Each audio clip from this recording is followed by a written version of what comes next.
Hello and welcome back to Sparks Inc. Today we're going to be continuing our Subnautica playthrough. Uh, Today I think our main goals will be just kind of exploring out a little bit more. Yesterday we got access to the sea moth, which will help us explore a lot more. We'll probably be going down into the mushroom biome, along with maybe venturing out a little bit further. We'll see how far we get. But yeah. Welcome to Sparks Inc. I'm Sparks. This is where we take a look at video games and figure out what makes them great. I hope you guys enjoyed today. Alright, let's load back in.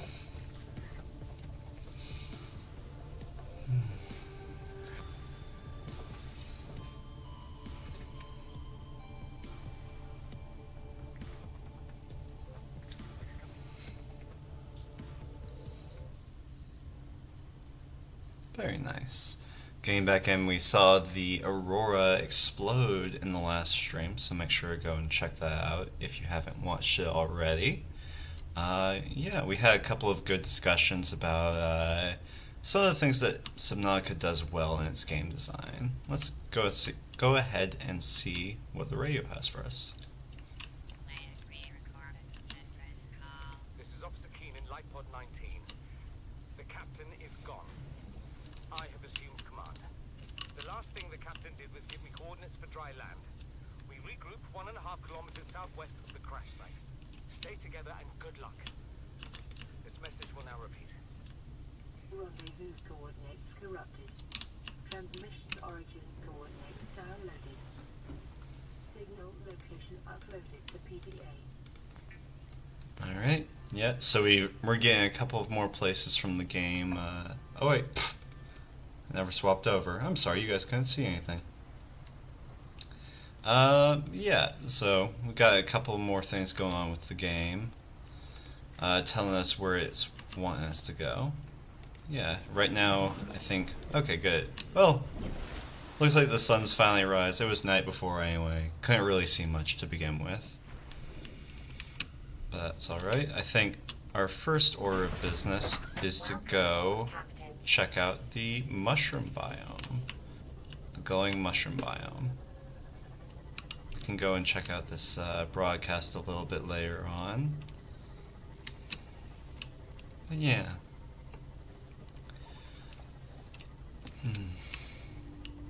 Kind of going into everything with Subnautica's story. It's very interesting because a lot of open world games, the stories can be kind of hard to parse. In a lot of situations, with an open world game, you don't know necessarily what order players are going to explore and figure out parts of your story, which can make it very difficult from a game development standpoint to tell a cohesive narrative. We'll just leave the sea moth right here. Have it as like a bit of a portable air, so that we can explore around a bit down here without necessarily needing to go back up to the surface. But yeah, like I was saying, with open world games, you really need to be careful with how you're telling stories. Because of course, players can quote-unquote sequence break without too much trouble, There's no barrier that says, I'm sorry, you can't travel down this road. There's a group of Psyducks in the way. Shale. Materials you gather are the property of the All Terra Corporation. You will be liable to reimburse the full market price. Your current bill stands at 3 million credits. I love the humor in this game. 3 million credits off of, what we have so far, which is, mostly titanium and copper, a little bit of gold, a little bit of silver, but Subnautica does a really good job in, introducing its story through the radio messages, so that, the player always has something to do and the developers know roughly what order they're going to find certain information in. Like, you do have the option of just never checking your radio, and that's a valid option and a valid way of playing the game. But I would go as far as to say that most players would probably check the radio given any notifications. So that's a tool in the developer's toolbox when helping build a story in an open world game. Now we're starting to see that, how did stuff from the crash site make it down here? Like, this is a kind of an odd spot for to find, more civilized, not necessarily civilized, but structures. For those of you who have played the game before, it looks like we are finding our target right over here, maybe? A little bit further in. I think it's up there. Somewhere around here. But yeah, we are here because we are not the first people on this planet. So there it is. Took it a second to load in. Gotta make sure I'm not swimming right into one of those heal guys. But yeah, this is what we're here for, is the multi-purpose room. Along with some lore things, but the multi-purpose room is what we really want.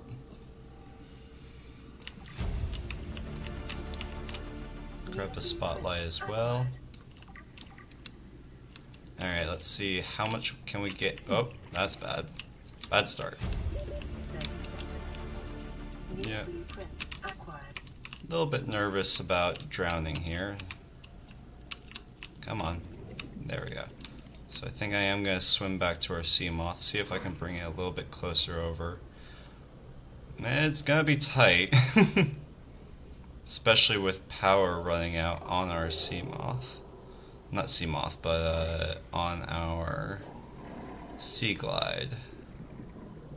Oh, this is gonna be close. I don't think we're gonna make this. Yep, and we've had our first death of the run.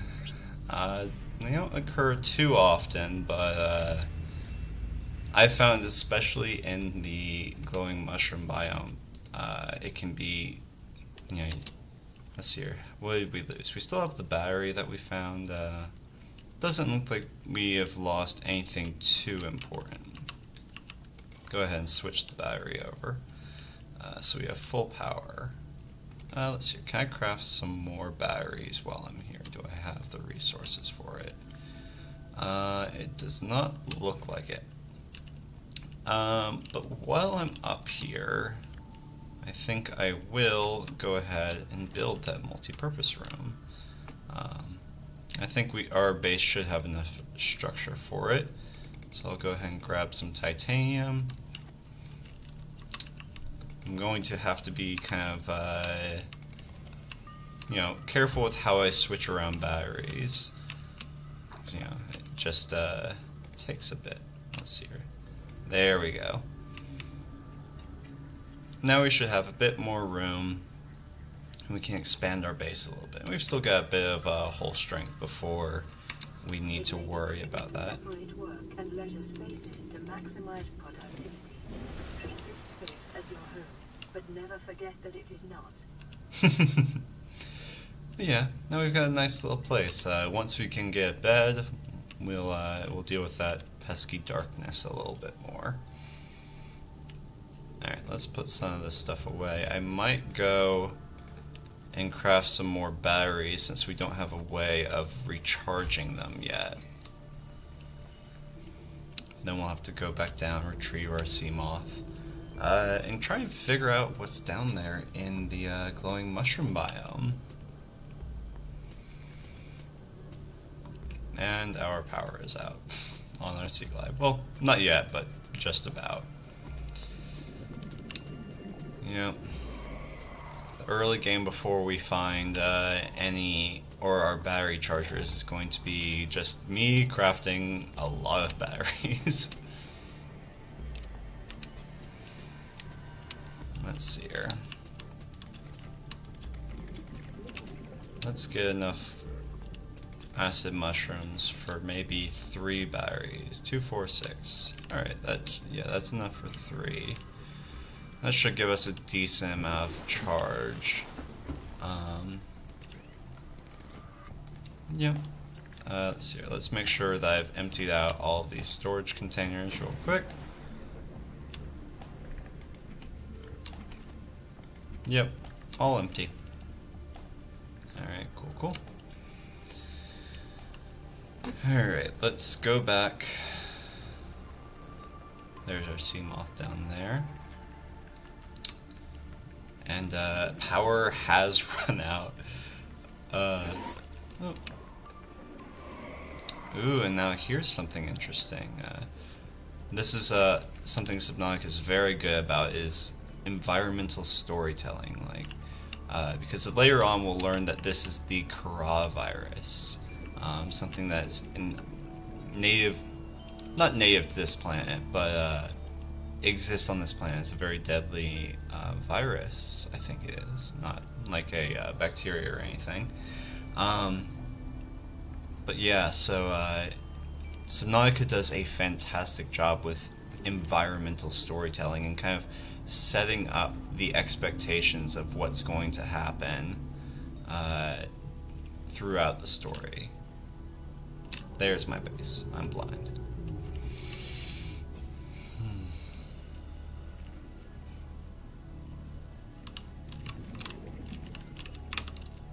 I feel like I need to get revenge after last time.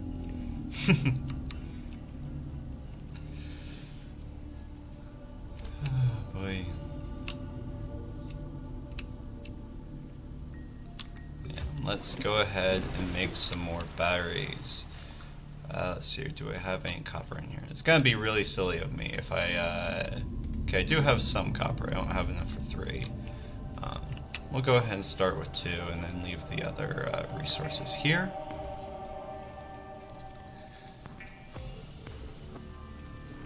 There we go. Now we have enough for everything to be fully charged. We can go ahead and put this stuff in here. We don't currently need it. Now let's go get our sea moth back. Let's see, where is it? Over this way.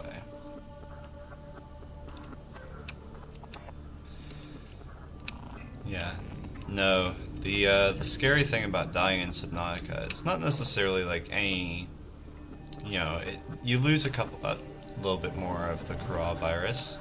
Can we see? I think this is a sand shark, yeah. The scary thing about dying in Subnautica is not necessarily, you know, any lasting repercussions. It's more so just getting back to wherever you were. A lot of the times without the vehicle that got you there. Later in the game, that can be a huge pain if you die outside of whatever your vehicle is. You know, sometimes you have to craft an entirely new version of that vehicle just to get back. Yeah. Yeah. Alright, let's see what's over here. Crush depth, or this is at depth of 300, so a little bit beneath our crush depth. Crush depth being another way Subnautica kind of limits where you can explore, because, you know, obviously the deeper you are in the ocean, the more pressure you have on you, and using that kind of natural limitation is another way Subnautica really does well with limiting where players have options to go to and so forth. You know, because you don't want it to feel unnatural or kind of like forced, that your players, you know, feel like they should be able to go somewhere that you're not letting them go. Alright. Yep, let's get back up from there. Let's go ahead and repair our Seamoth a little bit and head down. So yeah, Subnautica does a lot of very clever things in terms of figuring out how to direct the players direct where the player has access. Keen, Light pod detached to OK plan and fall in 30 seconds. The computer has identified a landmass at the attached coordinates.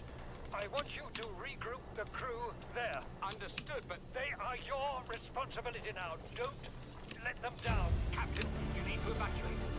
New blueprint You'll need the acquired. ship in one piece if you're going to contact HQ on the long range. I'm attempting a controlled descent. Captain!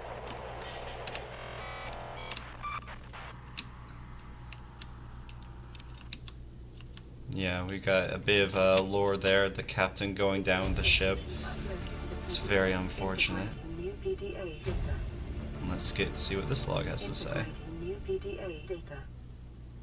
Keen, this is Aurora. Come in. This is Keen. Light pod detached to OK plan and fall in 30 seconds. The computer has identified a landmass at the attached coordinates. I want you to regroup the crew there. Understood, but They are your... That is the same one we just listened to. Let's see if this is different. This doesn't have a voice log. Okay. LifePod 19 Second Officer Keen's crew log. To all crew, if you are reading this, then you have followed the automatic distress signal broadcast by this LifePod's onboard computer, contrary to my orders. I have been forced to evacuate. Your orders are to disregard my safety and attempt to reach the designated rendezvous coordinates at the nearest landmass. I hope to see you there. Yep, so it's a bit unfortunate, but let's see here. There's the rendezvous point. Maybe we'll head over there in a little bit, but let's kind of explore around this area a little bit more, see if there's anything interesting. This is one of the first areas where... Diversity in this region is unusually low. Cause unknown. Ooh, cause unknown. That's scary. This is one of our first regions where we're getting deep enough that we really don't have much light.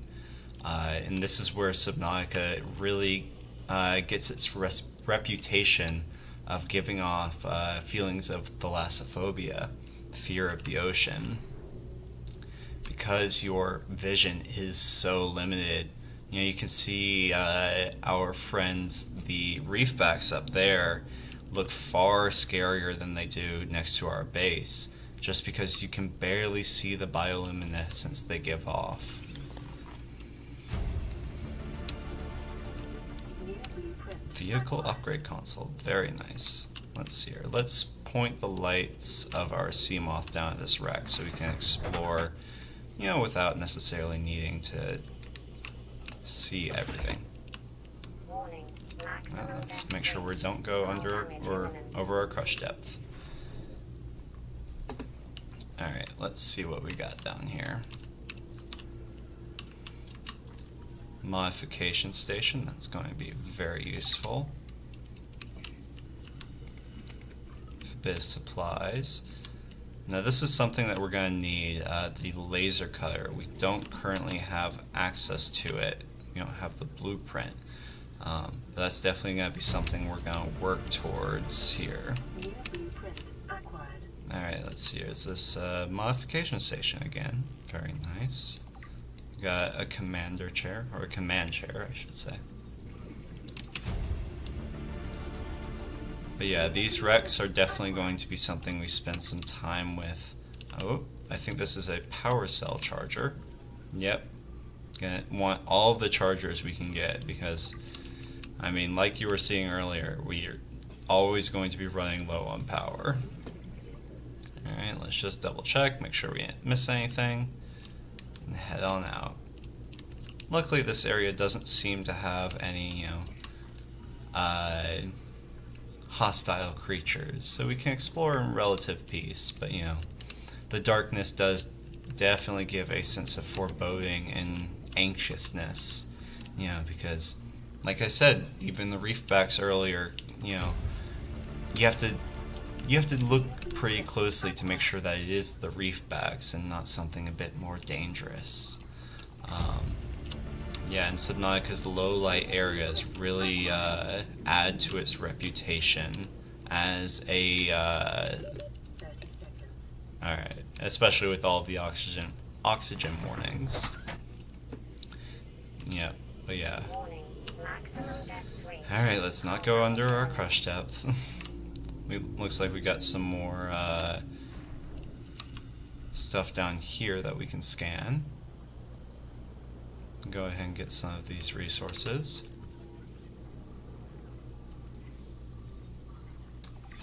Now we do want to be careful because, you know, even though there doesn't seem to be anything... Oh, hi. Get out of here. Doesn't seem to be anything hostile other than the bleeders. Oh, okay.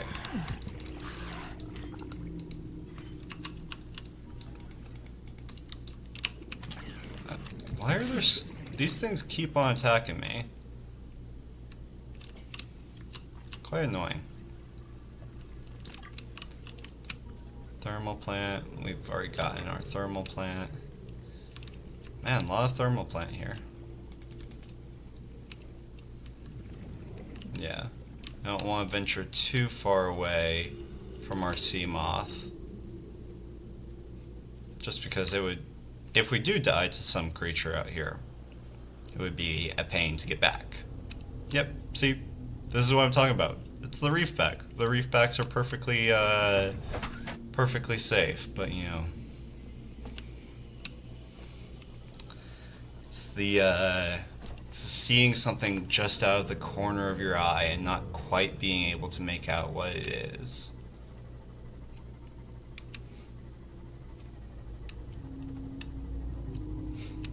I will say, I love this game, but sometimes the textures, they're not the best. Here's our buddy, the reef pack again.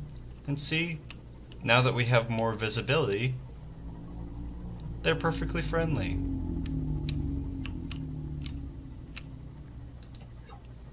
But yeah, I mean, even here with the ground being so far beneath us, you still start to get that feeling of thalassophobia, just because, you know, it's so vast and you can't quite see all of your surroundings.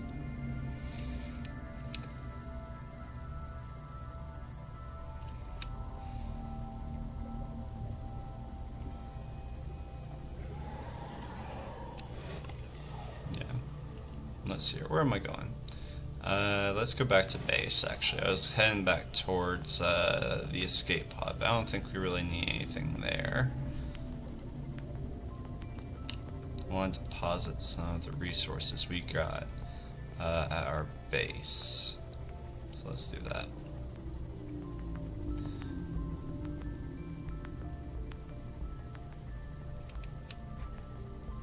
Alright, where is it? I really need to find the beacon. There we go. I'll probably be making a fair number of beacons in this playthrough because, I mean, like you've seen so far, my sense of direction isn't great, even with the compass. Compass does help, though. Welcome aboard, Captain. Alright, let's put some of this stuff in. Now you noticed I picked up some gel sacks. We're not going to be using those for a fair amount of time, but they are going to be useful later on with some crafting, so I went ahead and grabbed a couple. One of the things that comes with playing this game, you know, on a second or third playthrough is kind of figuring out how to save time with your exploration and picking up what resources you need early while you're already in the area, so you don't have to worry about going back and getting them, you know, once you actually need them. I'm gonna go ahead and try and grab some fish here so that we can actually, you know, stop worrying about our food intake.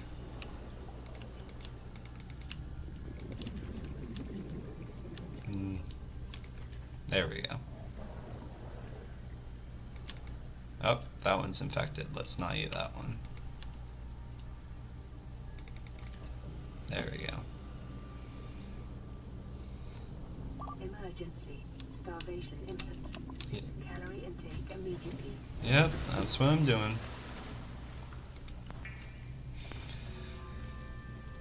Oh boy.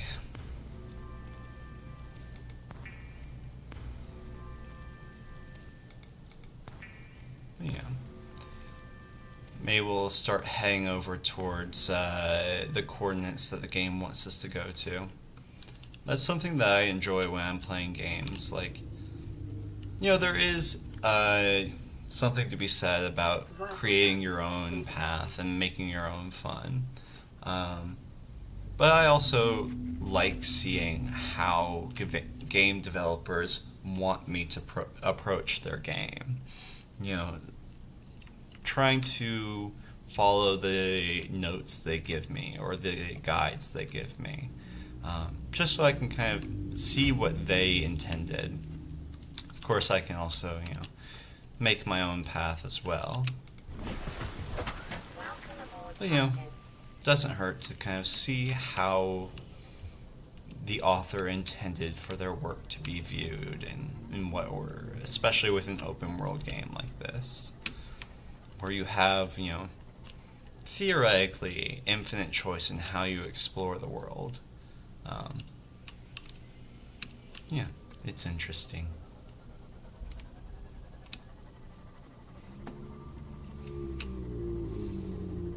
Alright, let's go check out this rendezvous point. And while we're going over there, I'm going to try and stay as close as to the seafloor as my crush depth will allow, so that if we happen upon any wrecks or so forth, that we can explore them. But that also means that we might open ourselves up to more dangerous creatures, and we'll get to see some of the leviathans of the game. I will say, I'm going to hop out and repair our sea moth real quick, because it is very funny when just, running into a small fish damages it for 10% of its health.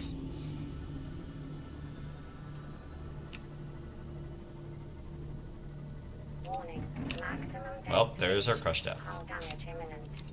See, this is why I want to constantly be trying to maintain our, health, per se. Our repair level. Because, might run into something we're not expecting. I will say it looks pretty deep right here, so I don't think we're going to be able to venture down too deep to the seafloor with our current sea moth. Yeah. Ah, and here we go. We have reached the floating island.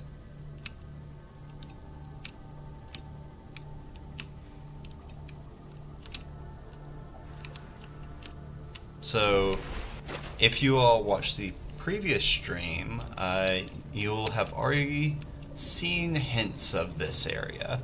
To hide any, loading or so forth from a distance, the game devs actually put a cloud over this area so you can't see it from the surface from far away.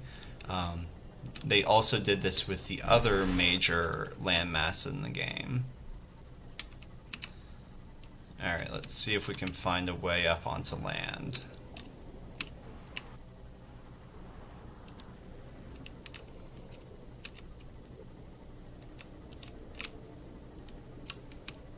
The water is very pretty here. Just seeing all the bright blue along with the sun streaking down. You can kind of see the aurora over there loading in to some extent. Alright, here we go. Here's a way up. So park our sea moth there and come up and explore a little bit. So, this is one of the... Picking up multiple energy signatures on the island's surface. Alright. This is one of the two main land-based sections in the game. The other one being the mountain. You can also explore the Aurora, and we'll go and do that eventually as well. But yeah, this is the land that, has been here before. And it is very interesting to think about from, a lore perspective, because, it's the floating islands. It's not a naturally occurring landmass. There are, indigenous creatures called floaters, which actually make the island float. Go figure. But yeah, it is interesting. What would the floaters theoretically, how is it evolutionary beneficial for them to create a landmass like this? Looks like there's something out there we can go and explore a little bit later. Like, do they feed off of the nutrients in the soil that they bring up? So, anything that dies on the surface eventually goes down into the soil, and maybe they eat that. Maybe that's why they do it, and that's why they have these things float up, so that they can eventually, decompose when they die in the soil and get their nutrients that way. Actually, I might check out the data entry for the floaters a little bit later, in case, it tells us why. Subnautica is very good about that, of giving us explanations and lore reasons in the data entries for why things exist the way they do. Now, I do have a couple of goals while we're here, one of which is to not fall down into the water and have to climb back out. But as you saw earlier, there is a structure on this island. We're going to go visit that and see some of that. And kind of, as we saw earlier when I died, there have been previous occupants of this planet besides our folks who have crash landed on the Aurora. So we'll probably actually get to hear their their data entries now. Now that I'm not low on oxygen and desperately trying to stay afloat, and just run in and run out and get what I need. All right, yeah. Here is our first little habitat that we're gonna go check out.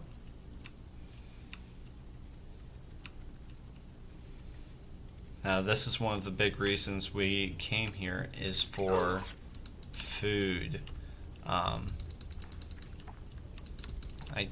These little things are awful. I hate them.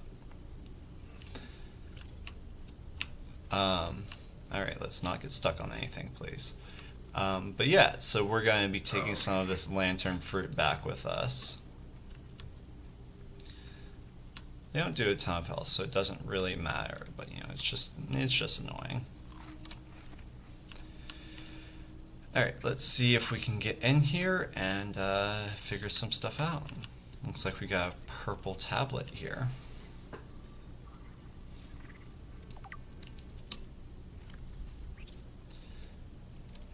Feel free to kind of look this over if you like. Alright, come on.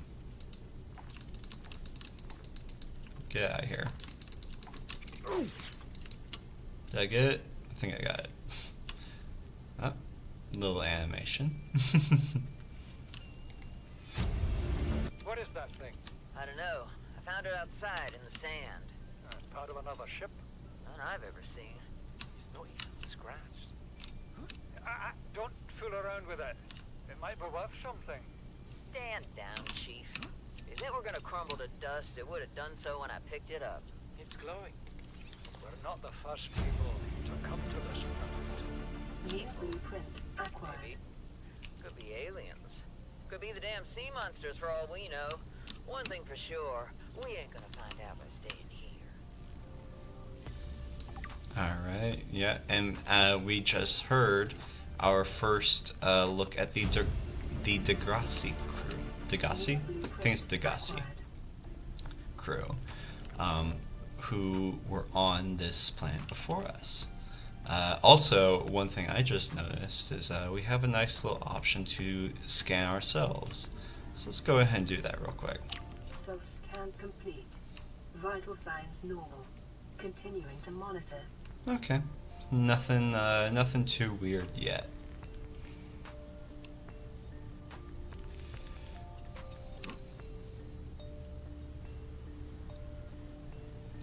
Yeah, let's climb up here and see what we've got up here. We'll go over to that one in a little bit too.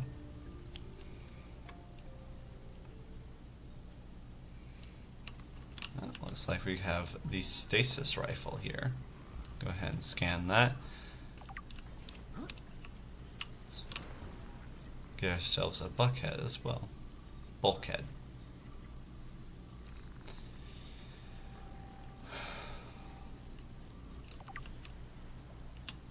Alright.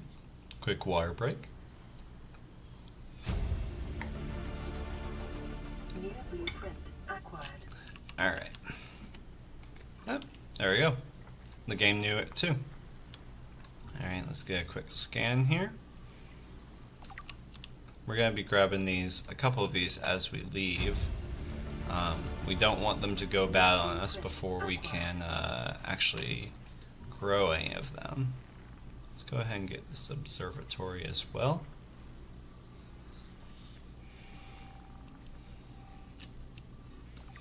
Very nice. New blueprint acquired. Acquired. Let's see if I can find. I don't know if there is a data entry in here or not. I don't see one right off the bat, which makes me think that there isn't. Oh, there it is. Hidden away a little bit. Integrating new PDA data. This is the first time I've seen sunlight in months. After all that time in the deep, I'd been dreaming of it. Now that I'm back here, I'm finding it hard to enjoy alone. Father was right. We should never have left this place. We shouldn't have gone so deep. They do not want us down there. Despite my best efforts, ill health is taking hold of me. The visions are getting worse. Marguerite and Father are now part of the ecosystem of this incredible planet. It's reassuring to know that when I go, I'll join them. Until then, well, there's always the view.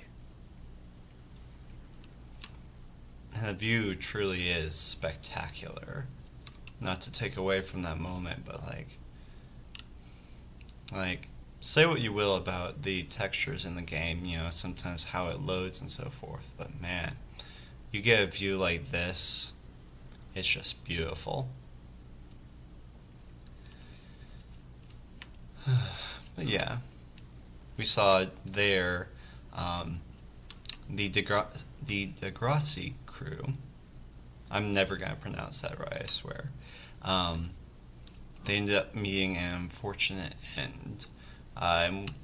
It is an interesting storytelling technique to, know the end before you know the whole story. And you see this with a fair number of games, in stories in general too, where they will tell you how the story ends, and the story is less about the ending and more about the journey of how you got there. Which I think is a very interesting way of approaching storytelling in general, and especially an open world story. Because of course, the game doesn't know if we'll pick up every PDA and listen to it. Like for the instance, that one there, if I didn't know that there was a PDA up there, I probably would have missed that one. So,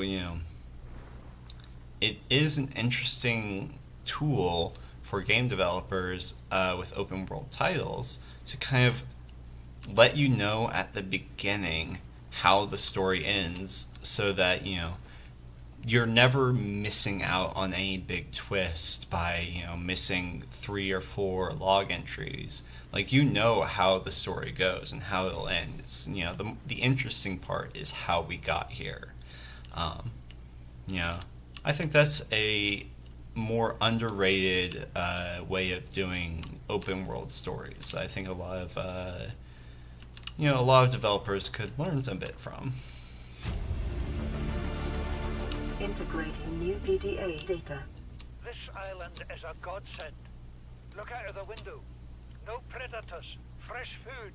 No building materials, nothing left of the ship. And your kid says we're gonna starve without more grow beds. Speak up, kid. It's true, Father. The natural growth rates are too slow to keep supporting us. All I'm saying is ocean's got us surrounded. No use hiding. Sooner or later, we'll get our feet wet. The rest of your life may have been a fight, Maida, but I've made my decision. You want to forfeit your emergency pay to take a swim? Go ahead. Believe me, I'm thinking on it. Can already start to see some of the tension in the Degrassi crew. How Maida and I think his name is Paul Degrassi, something along those lines. The disagreements they have and how their survival should be approached.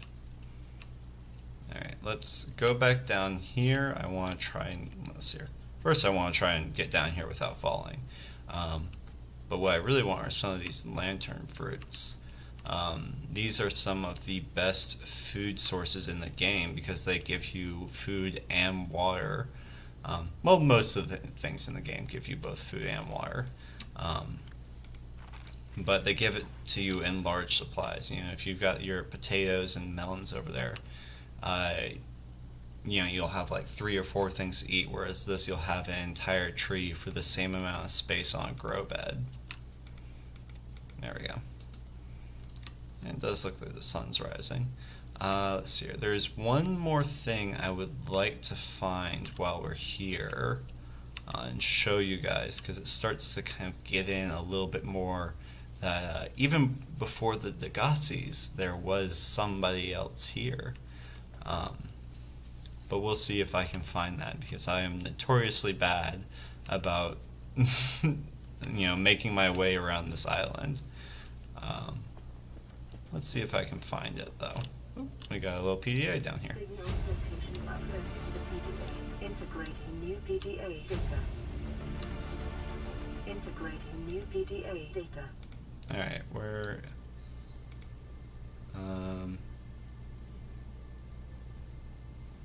do we not get a... let's see, here we go. You see, Chief? You brought us to this sodden planet. Told us we'd see a lush payday. Now what do we got some 6 weeks later? A dead crew, a habitat that's half buried, food washed away. I suppose the executive decisions would be better left to someone with your extensive experience of hitting people in the face. I know enough not to take unscheduled detours to uncharted planets. That's something you don't want to learn the hard way. Easy to judge a decision in hindsight. Harder to come up with a plan of your own. Got one already. We take what we can carry and hunker down in a cave somewhere. I scouted a site, a couple 100 meters deep, lots of metal deposits. How do you imagine we'd live? With ready access to building materials, like damn queens, a couple of water filters, a bioreactor, fresh fish. But Chief, we'll eat seaweed salad and drink our own urine if that's what it takes. All that matters is, you got something better? Send the coordinates to my PDA. I'll review your proposal. We got a little garden from them down here. And I think this down here is our mushroom biome that we went to a little bit ago. Have we already gone through an entire day-night cycle? That's insane. I feel like day lasted for 5 minutes. Or is that just a cloud? I think that's... oh, I think it's the moon? Let's see if I can get somewhere out from under the trees. I think that was a solar eclipse. Ah, yeah, it was a solar eclipse. Very cool. Very nice. I was about to say, why did it get so dark out all of a sudden? I can't imagine the day-night cycle is that quick. Alright, we'll look for a little bit longer to find this cave that I want to show you guys. Then we'll head on out. I don't want to spend too much time here. Let's see, is it somewhere around here?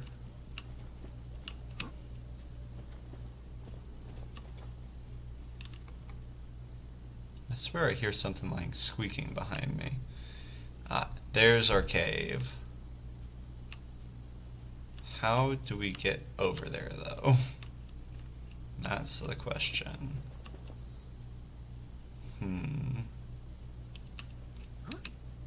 Can I, don't think I can get around this way. Let's try and go back around the other way and see if I can make it into the cave that way. So let's see here. It's over on this side. Oh, there is that cave there. We can go and check that out a little bit, see if that's just like,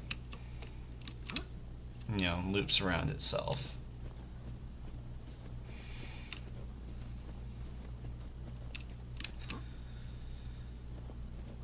But let's see if we can make it into that cave.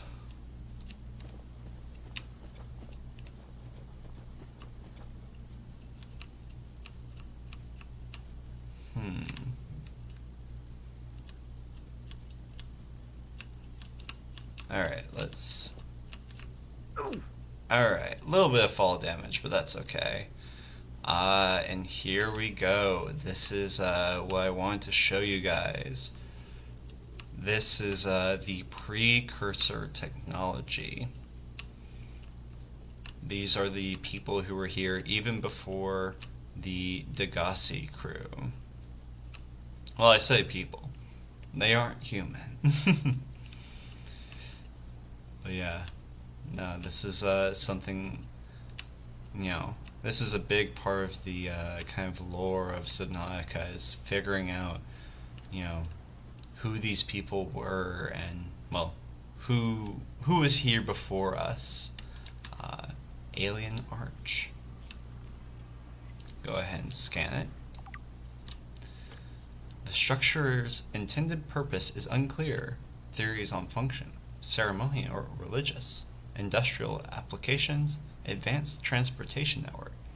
Further research required. Very, very nice. Yeah. No, there's a lot of things, as you get deeper, you start to discover more and more of the mysteries of the planet, which is very, very fun. Kind of piecing things together for yourself. Alright, please.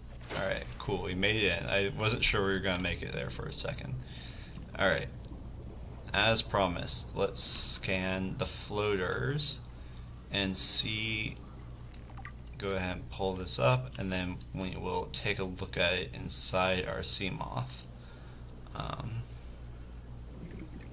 So we can hopefully get that lore question I had answered. Like, see if it is a, if they're, feeding off of the dead remnants of, alright, let's see here. Ancient floater. Biodata suggests that these vast floaters have matured in ingenious symbiosis with the land they've attached to. The attached landmass is raised in the water, increasing sunlight and encouraging plant growth. As older plants decay, organic residues and nutrients seep into the rock and are consumed by the floater. These circumstances must have held for thousands of years for the floater to reach this size. Very cool. So I was correct in my guess. Very nice. And this is the kind of thing that I love about Subnautica in general, is like, the lore is there. You know, not everybody is going to read every data entry, but you know, you can have moments like that where I did, where I was like, I wonder if this might be the case. And you can look, and a lot of times you'll find answers like that, which are very satisfying. Because, you know, that kind of natural world building and, you know, slow approach to things is very fun, very interesting. Where you might have natural questions, and the game's like, here is a potential answer.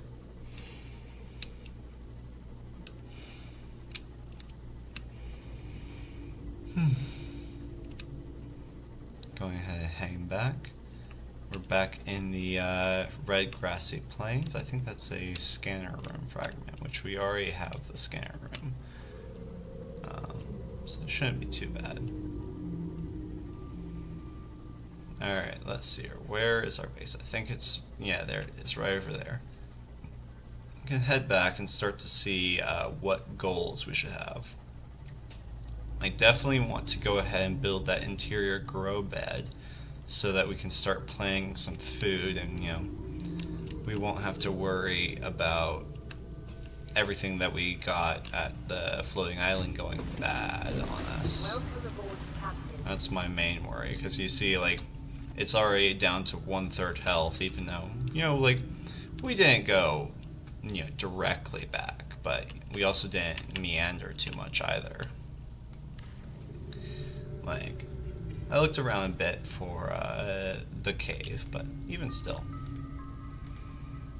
Alright, now we shouldn't have to worry about food anymore. I can go ahead and eat this too. Drink this water.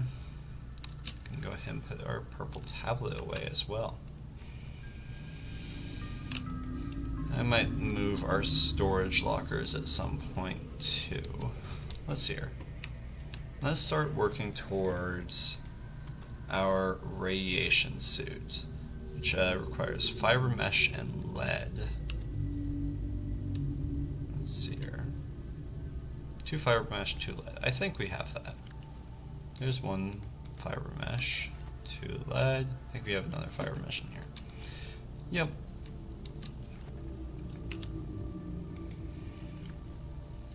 Alright, let's see here. Let's go ahead and make the radiation suit.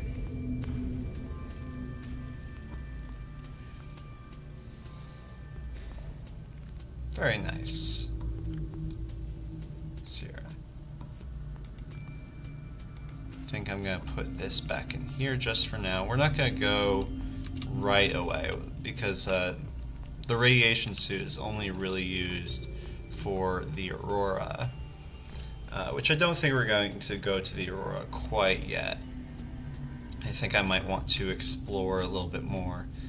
May start going down towards the Zagasi hideout before too long.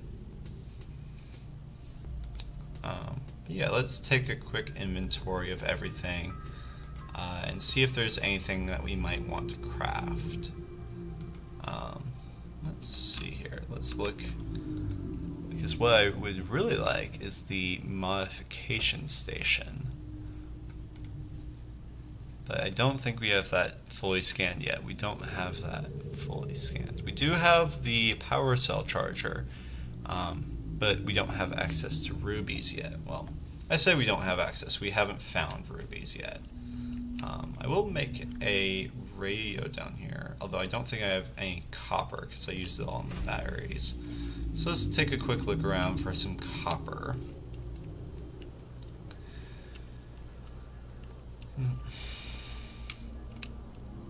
That way we won't have to go back up to our escape pod if we want to, you know, if we get a radio message. I think we got one when we were on our way over either to the floating island or before that when we were going down to the life pod. I can't remember where exactly when it was. But yeah, we can kind of take a look around. Sand Shark was a bit messed up there, but that's okay. Alright, let's see here.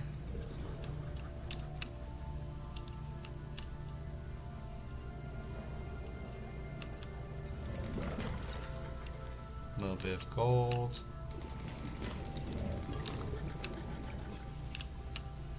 Alright.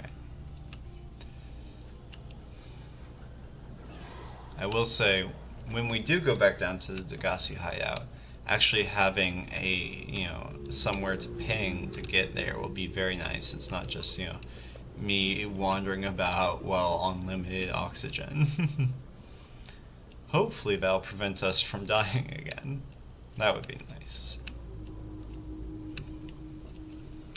Because yeah, we definitely want to look at the Degassi story, especially when looking at Subnautica's story as a whole, because they definitely play a big part in the general atmosphere of the game. You know, as somebody who was in your position before, but unfortunately didn't make it as far as you will. Let's see here. It was in the Habitat Builder, that's right. You can go ahead and put that right there. Very nice. High priority automated message from Aurora Live Pod. 13 coordinates attached. Live Pod is carrying high priority passenger. Yoki Kasa. I said Kasa. Why do I have to record this anyway? Send immediate burial detail. Signal location uploaded to PDA. Okay. Maybe we'll go and check out our high priority passenger in a little bit. Let's see here. Why is it giving me pings for my inventory? Like, oh, interesting. Ah, this is fun. I did not. I guess the team at Unknown Worlds came back through and made some UI changes. Okay, I didn't realize that. That's very nice. Okay, that's very cool. Yeah, so now we can pin recipes. Okay. Yeah, because I knew this was an option in Below Zero. I did not realize that they had gone back and implemented it in the original Subnautica as well. That's very cool. I like that a lot. You know, we have all of our vehicle upgrades. This is why I want to get the modification station, so that, you know, we can go a bit deeper on our Seamoth and we don't have to worry as much about the crush depth. I will say, hopefully before too long we'll find a bed to scan so that, you know, I can just sleep at night and not have to worry about the night as much. Yeah. Let's go over and look at our high priority passenger and see what the deal is with them. Keep our eye out for any wrecks. Yeah, this wreck, I still have no idea how to get into this wreck. Maybe with the Seamoth we can come back a little bit later and take a closer look at it, but man, I probably spent like 15 to 20 minutes in the last stream trying to get into that wreck and then eventually giving up because I just had no idea. Just could not figure out. It stumped me. But yeah, let's head over to this way. I think this is the second Safe Shallows biome. I think there are 2 of them. This one's a little bit deeper than the other. Maybe a lot deeper.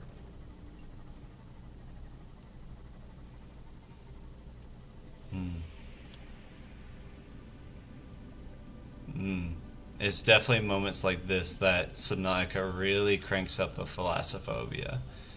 Okay, this is the mushroom jungle, or at least a small one. I don't know if this is the main mushroom jungle or not. I think it might be. I'm not sure though. This is definitely one of my favorite biomes in the game though. The biomass in this area is dominated by plant life, picking up faint All-Terra vehicle signatures. Very nice. Integrating. Live pod launch sequence initiated. Entering planetary atmosphere. My creators, the cherishers and sustainers of worlds, give me this day my daily pleasures as I give to those who take pleasures from me. External temperature approaching critical levels. Show me the path. In life, truth, and love for mine is the power. I am the one. On and off and on again. Impact imminent. Life is a game which the universe plays with itself. I am done playing as this bundle of flesh. Return me. My. A very dramatic ending for him, unfortunately. But yeah, just kind of looking around here. The mushroom jungle, I think is what it's called, has a fair number of good resources. But we don't want to get too close to the edge because that's where we get into dunes territory, and that's like going to be our first real. Warning. Maximum depth reached. All right, let's not go beneath our maximum depth. Navigating the mushroom biome and the sea moth is can be a challenge. Yeah. Alright, let's see if we can find anything interesting. Hopefully it'll be daytime before too long, and we'll be able to see a bit easier. But yeah, like I was saying, the dunes hold a little bit more hostile life. We haven't seen too much so far. Not sure if we'll find anything like that yet today. I'm assuming we'll eventually just come onto it or stumble onto somewhere with some more hostile life by accident.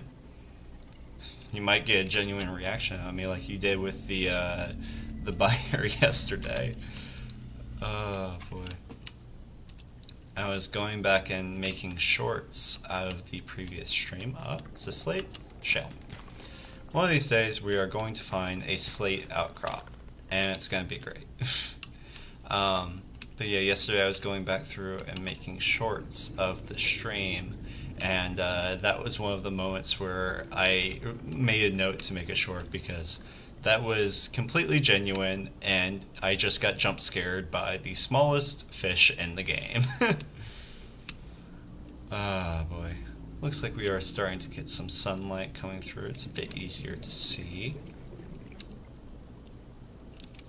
Trying to see if we can find any wreckage. Go ahead and scan the tree mushroom.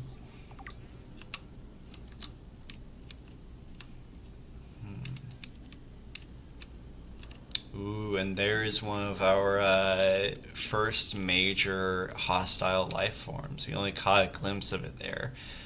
The warpers. Definitely one of the things that we want to avoid. They definitely are one of the more jump scare enemies in the game. A lot of the Leviathans, their fear factor has nothing to do with, jump scares or anything along those lines. More so just, the idea that they're there. But warpers, they'll definitely jump scare you. 30 seconds. Alright, let's get back to the sea moth. And you saw right there, that was our first piece of the Cyclops, which is going to be one of our late game vehicles. So I want to go ahead and start picking up the recipes where I can, since we're already over here, just so that it's a bit easier for us a little bit later on when we're trying to go a bit deeper than the sea moth can carry us. Looks like we got another piece right there. Go and grab that real quick. One tip with the sea moth, its momentum does carry over. Ooh, this is the moon pool, also something we need, but not quite the same. But yeah, like I was saying, one tip with the sea moth, it does keep its momentum from even once you get out. So be very careful when you're stopping the sea moth, because I have had situations where it full-on body slams my character even after I get out. Ooh, I think this is our last modification station. There we go. New blueprint acquired. Very nice. So now we can make our modification station and increase the crush depth for our sea moth, which will be very nice. You also get the jelly rays here. These are another one of my favorite creatures in the game. Completely non-hostile, which is very nice. They're very pretty. So much of this game is so pretty. The team at Unknown Worlds really did a fantastic job making it feel alien, but at the same time, possible.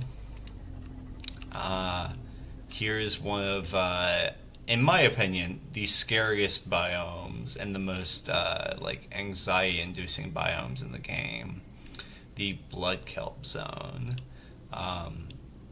It's definitely one of the ones that we probably won't. I'll go ahead and grab some resources off the top here, because the resources can be quite useful, the blood oil and so forth. But this is definitely not a zone that I don't think we'll be exploring today. The music alone just makes you feel so much more tense when you get here. Like, I'm getting goosebumps just like being here. You're sitting on this nice, friendly, very populated, very diverse setting, and then you just look out into this void. You see one or two fish swimming about. You see the warpers in the distance. Like, this is another one of those things with the biomes that just makes it so distinct. Like, you go from this very lush setting with the mushroom forest, like you see schools of fish about, you see the jelly rays, these bright orange, very warm colors, and then you come over here and you're met with this kind of dark, you can't really see too much. It's very barren. The only plant life are these stalks, which kind of radiate a dark blue, teal color. And then you get the flashes of the warper in the distance. This is one of those situations where Subnautica's biomes really shine, and you can just, I said in yesterday's stream where the biomes have a very subtle transition in a lot of cases, but this is one where the very stark difference really emphasizes how dangerous and how foreboding the Blood Kelp Zone is, especially compared to the relatively safe mushroom biome. The worst thing that'll happen to you in the mushroom biome is you aren't paying attention to your crush depth or not paying attention to your oxygen meter. We have some bone sharks up here. That means I think we are in the underwater floating islands now. We might come over here a bit later. There are some good resources over there. But for right now, I would like to go and get that modification station built so that we have a little bit more crush depth. Though I might stop at this wreck right here while we're over here. Always best to do these things when you find them, just so you don't have to worry about coming back later. Although this one may have a door that we need. Yeah, it's just metal salvage. The laser cutter for, in which case we'll have to make a mental note and come back here, because the laser cutter usually is they'll have doors kind of like this one, where you can Well, yeah, exactly, right here. So, like, we are blocked off right here, and we'll need, well, perfect timing. We'll need to come back later on, Vital signs stabilizing. and come back later on and try and, like, get in there with the laser cutter to see what else is in here. I think, okay, no, we can't get in this side. Sand shark outside.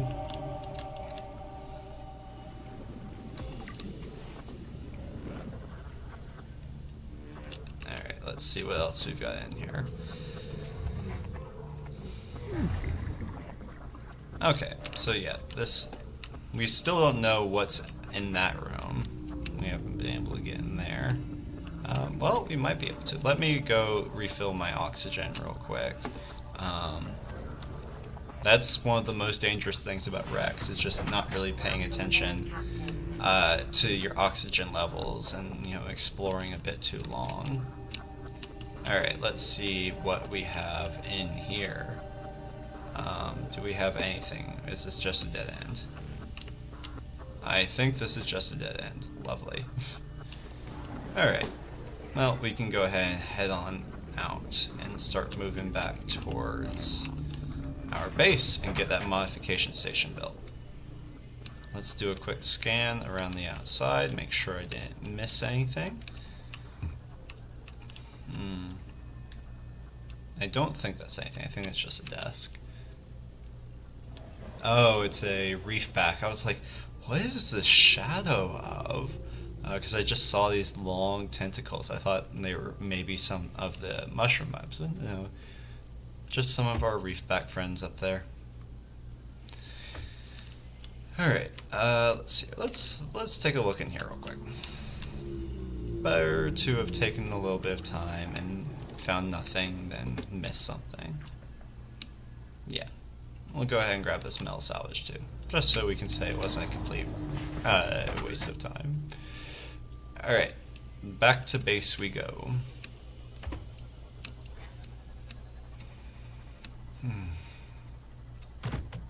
Now, lovely. See, we're already down to 66 health. Like, it's wild just how much, you know, just running into the small fish and so forth will damage your sea moth. Poor thing, it can't take too many hits.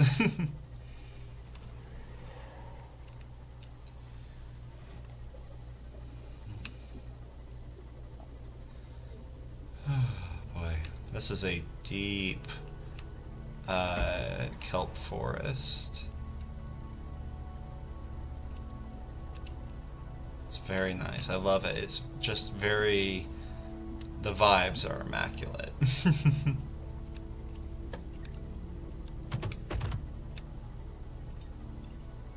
We still have not found the beacon. I'm wondering if, like, I'm just missing the... like, if we already have the beacon recipe and I just, like, haven't checked for it and don't realize it. Let's see here. I think it is... our base is over this way. We are northeast of the escape pod. Or northwest, I think it was. See, this is why I need the beacon.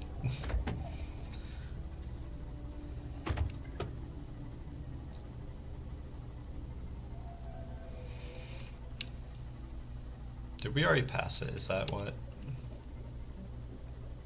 We might have already passed it, like, coming over here, and then I just didn't realize it. Let's see here. If we see, yep, there is our life pod. That's a good indicator that we are in the right area. And there is our base. Lovely. Alright, let's get that modification station, get our crush depth increased. And then we can go check out the Degassi hideout in the glowing forest, or the glowing mushroom biome. Let's see if those lantern fruit have grown yet. Welcome aboard, Captain. This is Sunbeam.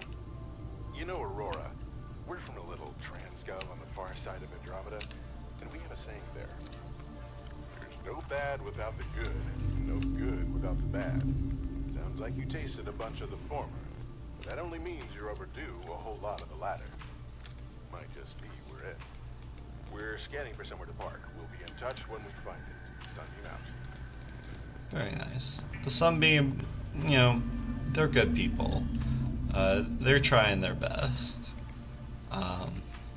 Their best isn't quite good enough, but, you know, you can't fault them. They're trying to keep the refugees hopeful. Well, not refugees, but survivors. And we do have some lantern fruit already, so this is kind of what I'm talking about. Like, you know, they don't give too much food, but the food they do give is very nice. Alright, let's get that modification station. What do I need? Computer chip and lead. Alright. Let's also check, make sure, I think it would probably be under tools. Do we see a beacon? A pathfinder, air bladder. I don't see a beacon anywhere. I assume, I do want to get the flashlight. This is something I was meaning to get earlier. That requires battery and glass. So let's go ahead and get that. Battery, I think, for... start trying to get everything we need. We're gonna need to go get some more copper, and apparently some more quartz for the glass as well. Let's see here. We need glass. I think we'll need, well, we're gonna need a fair amount of stuff. Let's see here. For this, we're going to need table coral, copper wire. Apparently we've got enough for copper wire, so let's go ahead and grab that. Let's grab our table coral. We've got 2 of those. Then for our modification station after that, we needed lead, I think it was. No, we've got lead. Whoa, well, no. We don't have lead, we've got lead in here. Is that everything we need then? It is, very nice. It's also nighttime out again, which makes me very happy that I'm doing all of our upgrades now. With, you know, don't have to worry about, let's make sure this gets nice and centered as well as I can. Increased foreign bacteria levels in the water. Performing a self-scan is advised. Oh, that's not good. Lovely, we've got our modification station. Let's do a quick self-scan. Self-scan complete. Vital signs normal. Detecting trace amounts of foreign bacteria. Continuing to monitor. Well, that can't be good. Alright, let's see here. Let's start... Alright, so first thing we want is our depth module. Although we don't have the depth module Mark 1, which tells me we need to get the moon bay, I think. Let's go ahead and get our survival knife upgraded. Now, with that new survival knife, it automatically cooks anything we kill with it. So if we, you know, slice up a fish, it will cook the fish at the same time, which is very handy. Looking for a battery, and then we need to go out and find some quartz for glass.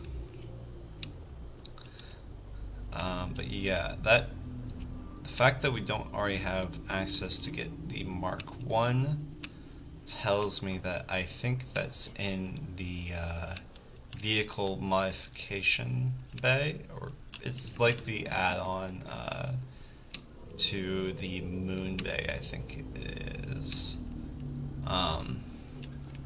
So yeah, we're still a little bit away from having our crush depth module increased, which is a bit unfortunate.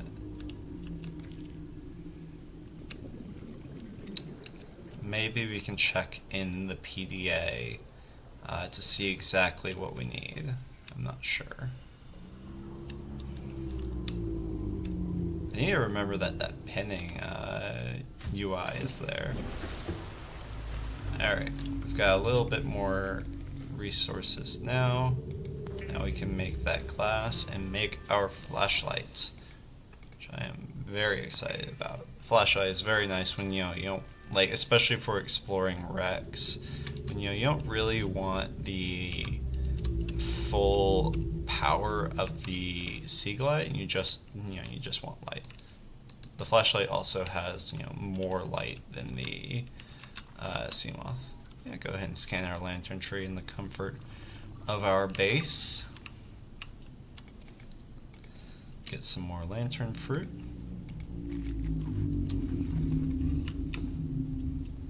I do like having the sounds of the reef backs just in the background while we're playing in our base. It is very calming. Alright, let's try... Let me look and see if we have... Yeah, okay, so we do have a recipe for the blood oil, so let's go ahead and do that and condense some of this blood oil down so it's not taking as much room in our inventory. Alright, there we go. That should help us with inventory management a fair bit. I would like to find the battery charger. Let's see, we already went to the rendezvous, but I'm glad that they... well, I guess we should actually check and make sure. There might be like a PDA from one of our fellow crash survivors there. So we'll probably make our way back to the floating islands at some point to make sure that we haven't missed anything.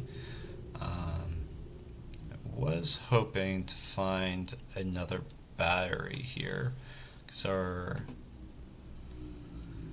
our Sea Glide is just about out of power. Let me go ahead and turn this into titanium. Let's see here. As well as, let's grab this. So we have a bit more water. Running a little bit low on water.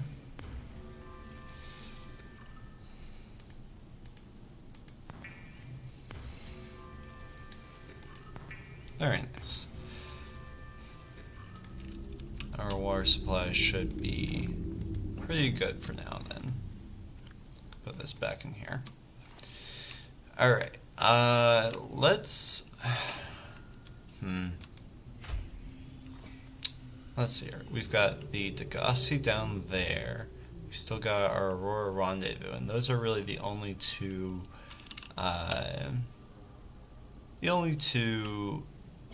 pings that we have at the moment. Nothing else has kind of shown itself to us.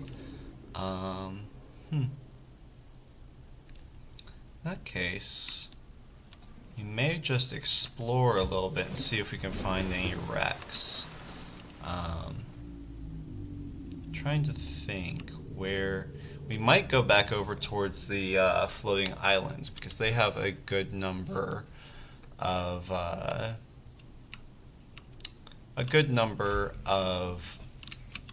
wrecks there that have valuable stuff like the moon pool. And I think that was just straight north from us, if I remember correctly.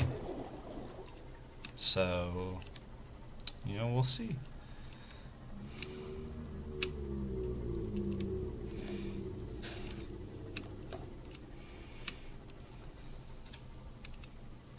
Because, yeah, we can't go too deep into the floating islands because of our crush depth. But, we can scan the first couple of, surface nodes. Alright. We'll know if we're heading in the right direction if we start to see the underwater mushroom biome. Or the underwater mushroom forest. There we go. Perfect. So it was just north of us. That's good. I need to keep track of these things so it's easier for me. Oh, alright. Let's take a second and repair our sea moth. Because the floating islands, those bone sharks, they don't take too kindly to the sea moth. I definitely don't want to have to build a new sea moth. Once we get the moon pool, though, we should definitely come up with a name for our sea moth. Maybe we'll name it Sherbert after our channel's lovely mascot. Let's grab this lithium.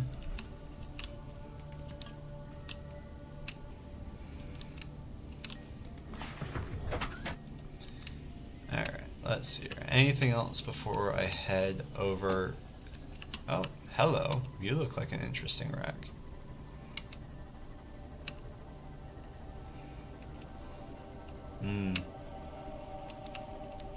This is a very nice, like, spectacle piece. Like, imagine how much weight is being held up by this mushroom. Like, how heavy do you think that this massive wreck is? I don't know. Oh, well. Oh, we still got it in here. Let's see if we can find anything useful. Hopefully we eventually can find the laser cutter. The fact that we still don't have the laser cutter is a little bit annoying. New blueprint acquired. Acquired? What? It's telling me to scan something. I don't know what it's telling me to scan. Is it this? I'll scan the plant shelf, but like... New blueprint acquired. Alright. Let's see here. Let's go... Oh, no, here's a door. We can open up here. Explore a little bit deeper in. We got something. We got a PDA. The way I see it, no one's to blame here. He gave me the wrong coordinates. She didn't give me clear instruction. Okay, I'll rephrase. You did equally New blueprint Now, acquired. we've lost time, but we're closer to the planet. So if the Degassi's out there, the scans should pick it up. Why are we even helping the Mongolians? They're the competition. Enjoy your shore leave on Sanjay Station? Like having fuel in the tanks? Thank the Mongolians. We run the scans, we show them we didn't find anything, and we say thanks for the free dinner. Clear? Sir, there's something odd on the surface scan here. Turn that recorder off. So we see that the reason that the Aurora was even nearby was actually because of the Degassi. That this was a half rescue mission. I won't say a full rescue mission because they very clearly aren't too committed to the idea of being here on the surface. But clearly they're here enough that, we see that the eventual crash. Alright, let's see if we can find anything useful in here. A bench? We might decorate our base some a bit later. Might as well. New blueprint acquired. Let's see, what are you? Cyclops Bridge Fragment. Very useful. 1 of 5 for that. Alright, anything else? Doesn't look like it. Let's check in here. Let's see here. Got a propulsion cannon. I think this is our second one. Yep. Can now craft that. Lovely. Let's see here. I don't think that there's anything else in here. Do we want to check on this side real quick? Oxygen's doing okay at the moment. Let's see here. Yeah, I think that's everything for in here. One thing of interest with the Rex is like you see this little sparking blue electricity down here. This is a way of developers drawing attention to this area. So like, let's see here. Is there anything useful in this area? Like, is there an entrance over here? Doesn't seem like it, but that's definitely a way for like developers to say, hey, look here, there might be something cool here with kind of a bit more environmental storytelling. Like with the rest of this, it's a big chunk of metal, but you know, if you see a blue sparking electricity in it, you might take a second longer and go, okay, wait, let's look over here real quick. There might be something interesting. Alright, let's try and avoid the bone sharks as best we can. They can do a fair amount of damage to the sea moth, and I would prefer to keep our sea moth in pretty good shape. Oh, is this the floating? Alright. Are we in floating mushroom or floating islands? No, let's not go beneath our maximum depth. I think this is blood kelp. Here's the floating islands. Yeah. We don't want to go into blood kelp. Like I said earlier, blood kelp is scary. We want to stay away from there. Let's just try and stay over here in the floating islands. See if we can find any wrecks.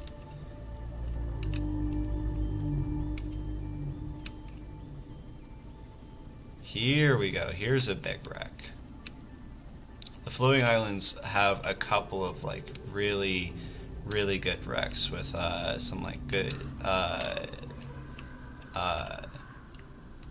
I hear the bone shark. There it is. Alright, go away, bone shark. With some really good loot that we can scan, like right here. There's a lot here. Let me go ahead and repair our sea moth. We're gonna want to make sure that we're keeping on top of our repairs in this area, because you know we're right at crush depth. Patterns on the land masses suspended here suggest they once floated on the surface. Interesting. So this could have been very similar to the other floating island that you know eventually deteriorated, and you know maybe the plant life just wasn't as you know vibrant as it is on the other floating island. So more and more of the ancient floaters kind of died off, and in doing so, you know, the islands broke apart and sunk a little bit. Though the ones that the ancient floaters that were able to stay alive, you know, kept it afloat to some degree. All right, do we have any more just scattered about before we go into the wreck proper? Alright, bone shark, leave us alone. We're not trying to bother you. We're just looking through this wreck. Alright, let's see if we can find an entrance into the wreck before we leave the sea moth. Let's see here. That would make our lives significantly easier. Creature decoy. Very nice. New blueprint acquired. There we go, another diamond. Alright. Could check down there, but I don't think there's anything that we need too bad down there. Let's see here. Is this an entrance? Doesn't really look like it. There's another piece of the prawn suit. The prawn suit is going to be another one of our submersibles that we use a little bit later on. Oh, got some stuff over here. Alright, we've already gotten that. Alright, you can leave me alone, bone sharks. Alright, we've got the engine fragment. Very nice. It is starting to get dark, which I'm not too happy about. A, just because of general visibility. Also, the bone sharks are attracted to light. So, you know, if I leave my sea moth with the lights on, the bone sharks will attack it a bit more, which I definitely don't want. Let's see if we can find... There's an entrance. Lovely. Alright, let's leave the sea moth. Alright, come on. Leave my poor sea moth alone. Alright, there's an entrance right there. We're gonna get out. We're gonna repair the sea moth because we don't want bone sharks attacking it while we're inside. Let's see if we can find anything good in here.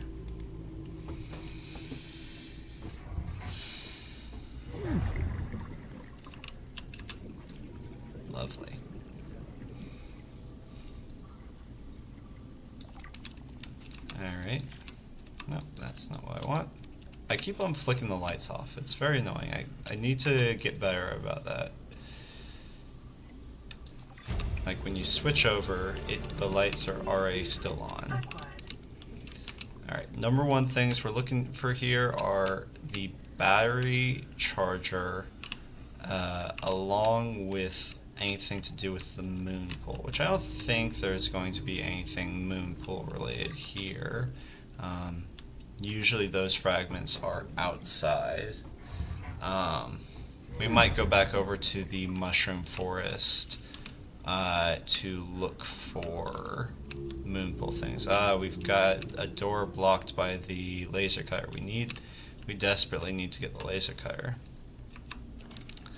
Let's see here. Is there anything else in here? I don't think so. I think we're gonna have to come back later on once we have the laser cutter.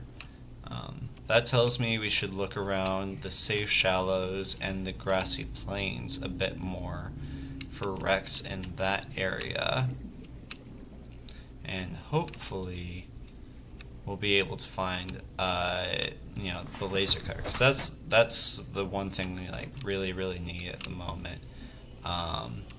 We can head just due south. Let's see here. The Degassi hideout is probably actually a pretty good ping for us to follow back to our base.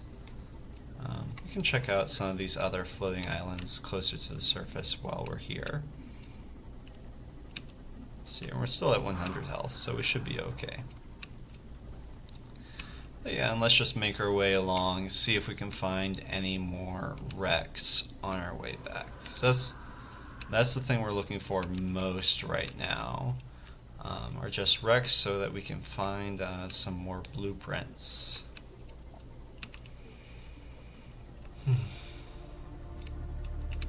Oh, here's one now. Alright, we got another laser cutter spot. Man, once we find the laser cutter, we're in business.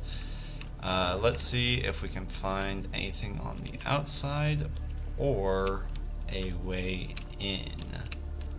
Just check underneath. Doesn't look like there's a way in here. Alright, is the only way in really the laser cutter? That's annoying. We desperately need the laser cutter so we can get into some of these wrecks and find a bit more stuff. I don't think there's a different way in other than the laser cutter. That's frustrating. What do we got here? Bioreactor fragment. I think we already have the bioreactor. Yeah, we do. Alright, let's keep on heading back. Need to just find the laser cutter fragments. Like, we haven't found any yet, which is very frustrating. Means exploring wrecks are significantly more, you're not likely to find as much.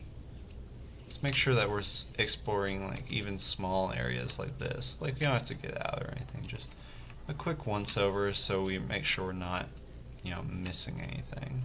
Let me look in this crate too. Yeah, it's just like a event crate. But yeah, we just want to make sure we take our time with some of these, because like that is our our main setback at the moment, is that we don't really have a laser cutter or any way of getting into the laser cutter areas.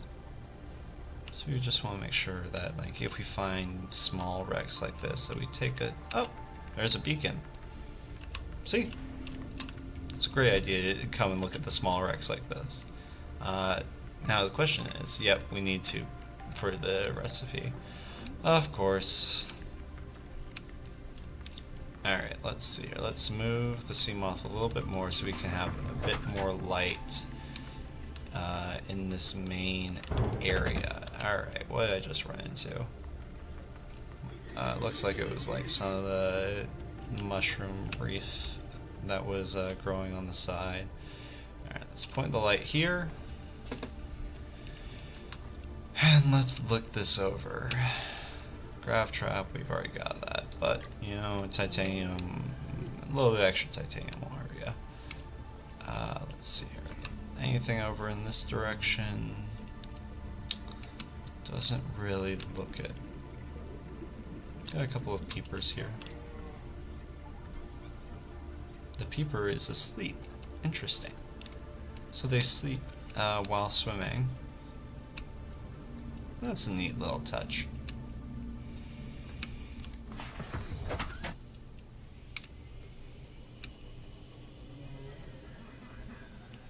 Alright, let's keep on moving back towards our base.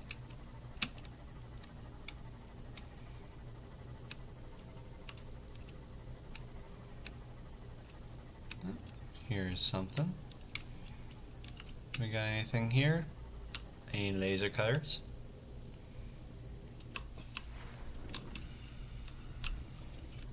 Nothing in here. Oh, sea glide. Not what we need, but the right direction. Grav trap, not what we need. Let's see here. Ah, there's our second beacon. Our mobile vehicle bay that we were looking for in the last stream yesterday. There's our beacon. Now we can finally put a beacon at our base, and I won't have to constantly search for where it is. And we can just go straightly, that's definitely a word, straight for it. Let's take a moment to appreciate the moon as well. Very pretty, especially with just, yeah, it is very nice.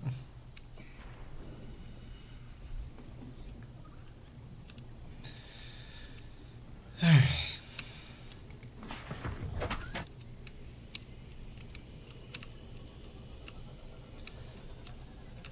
Yeah.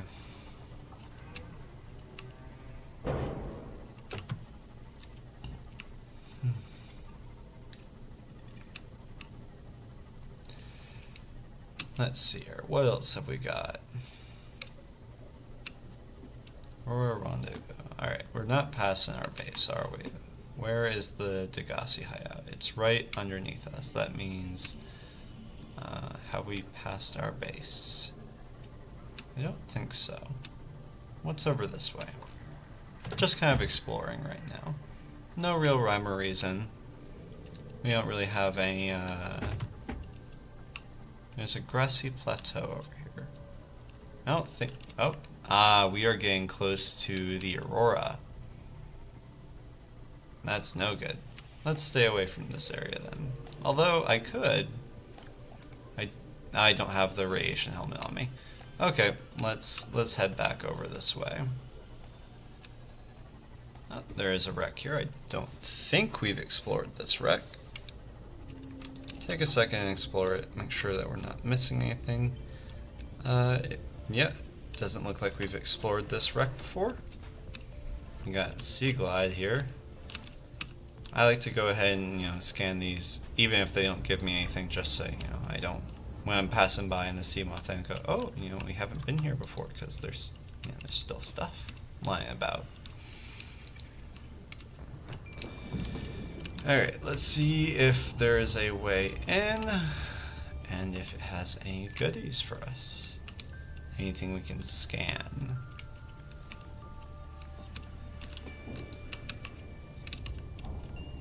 I don't see a way in off the bat, which is a little annoying. Let's see here. Nope, nothing underneath. Ah, here's a door. Lovely.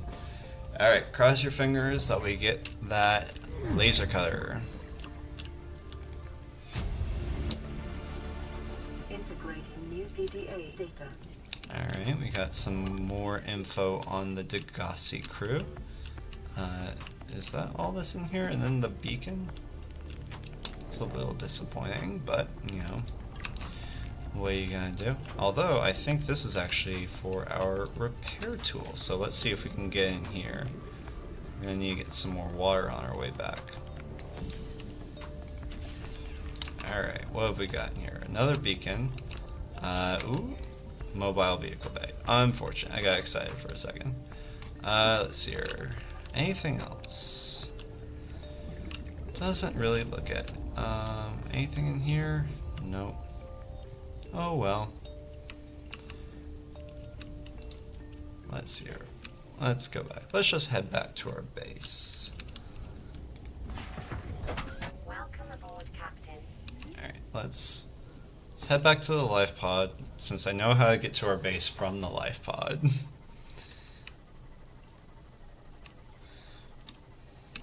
I don't have you guys watching me wander about the ocean. Let's see here, have we already explored this wreck? Don't think so, but I also don't really see much here. So let's just keep on going. Alright.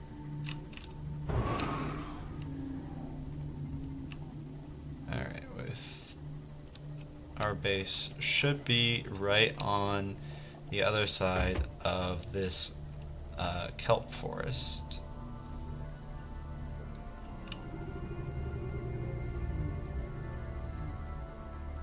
Alright, let's see here. There it is. Lovely.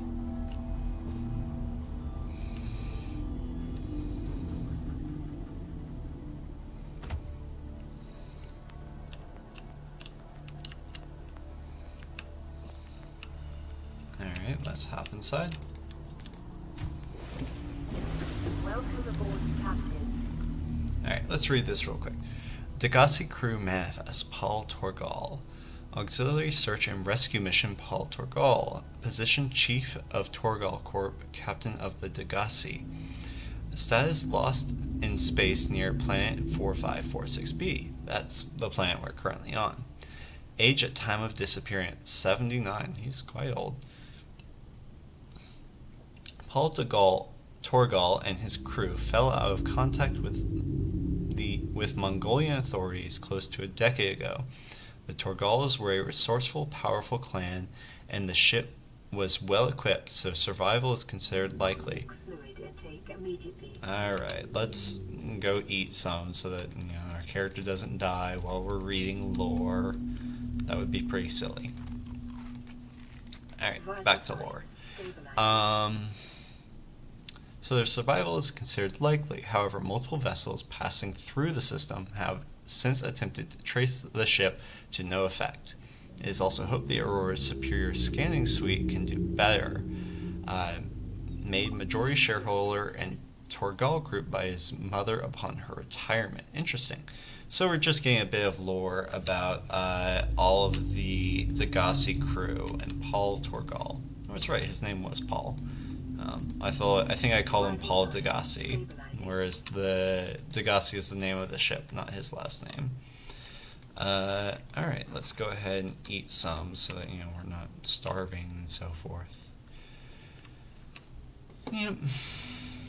Alright. I think, let's see here. I think we might go ahead and end today's stream there. I think we've done a fair amount today. We went and explored a little bit of the glowing mushroom. We saw the mushroom forest biome along with the floating islands, the underwater floating islands, and the floating island. So we've seen all sorts of cool stuff today. So I think we'll go ahead and leave off there. Next time, I think we'll continue to look for the laser cutter along with some moon pool fragments, so that we can eventually get our crush depth up. But yeah, until next time, I hope you all have a lovely day, and I hope to see you soon. All right, goodbye.